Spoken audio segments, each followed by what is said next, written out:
Star Wars has gone through so many gaming genres that it was just a matter of time before the arena and hero shooter genres were attempted, and recently they kind of both were. Let's dive right into it. A game made for Switch and mobile platforms, let's take a look at Star Wars in hero shooter form. Here is my review of Star Wars Hunters for the Nintendo Switch.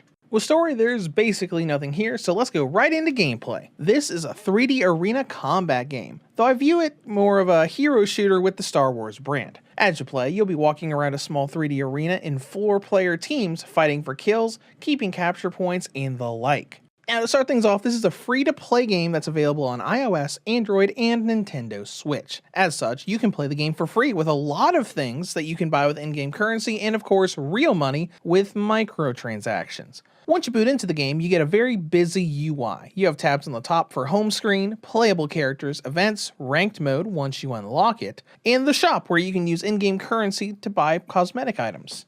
And then you've got the Arena Pass, a sort of battle pass for this game, offering limited time rewards for buying the pass and playing the game. A lot of this is what you expect out of a so-called live service game, and really makes sense when you see that this was made for mobile initially. And let's get this out of the way. This game is very heavy on microtransactions and will be up in your face about it every time you log in. You have 2 in-game currencies you can earn with gems and credits. Most of the cosmetics in the shop can be bought with these currencies, and that's fine, though the crystal or gem intake is measly. You can do some quests to get this currency, but you barely get anything. Not only do you need that for most of the shop's cosmetics, but you can also instantly buy characters if you have 1,000. But the intake is slow in the fact that they barely give you any without you paying for it with real money. Unlocking one hunter is playing the game for a lot of matches or spending 1,000 gems. I currently have 100 gems after having played almost 50 matches in this game, already having almost half the roster unlocked just by playing those matches. And that is where the unfortunate part of this game is.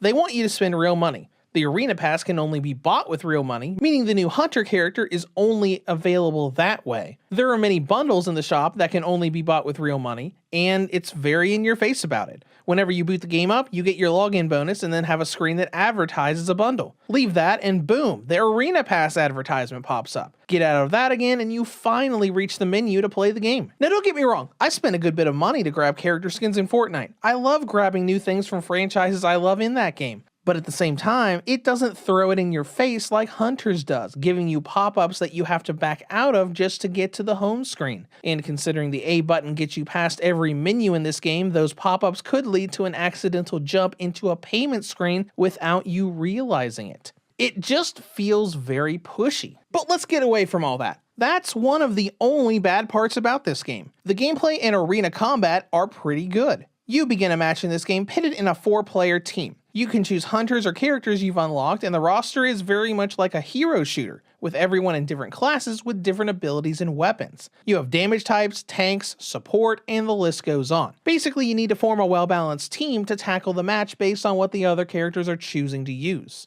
Now, from a Star Wars perspective, you have a lot of familiar things here. A Jedi, Sith, Wookiee, a guy piloting a droideka, and the new hunter is a Mandalorian, so there's a lot of recognizable factions and races fighting here. Once you get into a match, you either have team deathmatch, getting kills for a team victory, hold capture points like you're playing strongholds in Halo Infinite, or holding a designated droid the longest as you try to avoid enemies and have your team protect you. It's basic deathmatch, capture the flag, that sort of thing. These are large areas with reloadable drops with health and energy for character ultimates, and every character handles situations a little differently. Imara Vex is a quick bounty hunter with a blaster rifle, missiles, and a grappling hook to escape a battle and accommodate for the fact that they have a much smaller health pool than the other characters. While the Stormtrooper Sentinel is a large and tanky character with a portable shield, laser chain gun, and a stun gun to get enemies into an easy place for you to attack them. Each character is designed around recharging abilities and learning their playstyles. Like other hero shooters, some characters aren't meant for combat. Zaina has a decent blaster pistol, but her main role is to be agile and drop health to heal teammates. Kind of like how Overwatch's Mercy is meant more for a buff and healing character than outright fighting against opponents.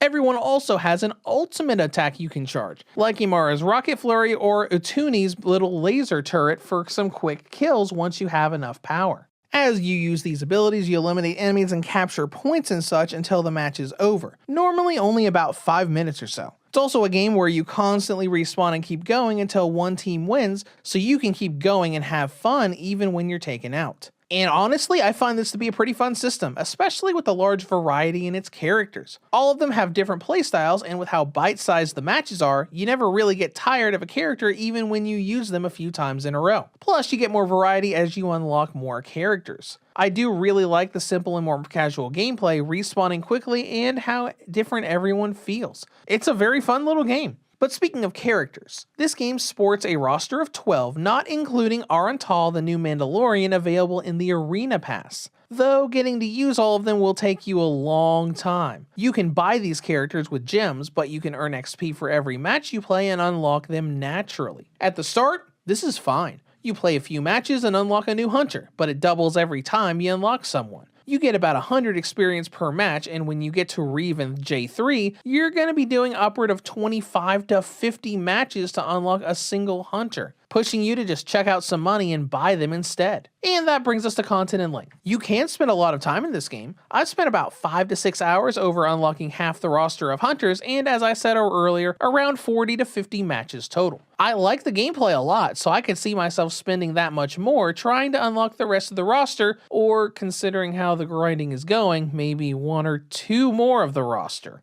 Now let's touch on controls for just a moment. First of all, the game has full gyro support, which is really nice. It also supports touch for menus, which works decently well, though using button controls makes moving around the menus a bit awkward. I always had to hit a few buttons just to see where the highlighted section was and then move it around to get where I actually wanted to go. It works okay, it's just a little clunky. Next up is presentation, and this is overall very good. The game is very colorful and the models look nearly perfect in docked mode. There's a lot of detail on them and all of the Star Wars Easter egg stuff you'll find running around all of the environments. It does look a little bit more jaggy in handheld mode, but I still think it looks good. The only little nitpick I have here is about the sound design. The sound effects for some of the weapons feel a little off. This is especially the case with J3's blue lightsaber. It has this very buzzy crackling sound that doesn't sound very much like the lightsaber sounds we've had in Star Wars for decades now. The lightsaber for Reeve sounds alright, but the J3 one uses that weird crackling sound that just sounds wrong. I did download the iOS version of this game to see if this was an issue on the Switch, but it sounds the same on there as well. Then we get to performance, which is really good. When you're in a match, you get a pretty stable 30 FPS. I never saw any major performance issues in any of my matches, docked or handheld. And that brings us to battery life. Star Wars Hunters gives the original and light models a range of about 3.5 to 4 hours, while the V2 and OLED models get 6 to 6.5 hours. In conclusion, Star Wars Hunters brings an arena game to Switch that is kind of the Star Wars take on hero shooters. Now, the downside, it becomes very grindy with unlocking characters, and the game is really pushy about you spending real money on a lot of different things, from the Arena Pass to characters and cosmetic bundles. It's a very fun little game, only bogged down by its menu ads and bundle requests. Reviews to Go rates Star Wars Hunters for the Nintendo Switch a 7 out of 10. If you have any comments or questions, feel free to leave them below. Thank you for watching, and have a great day.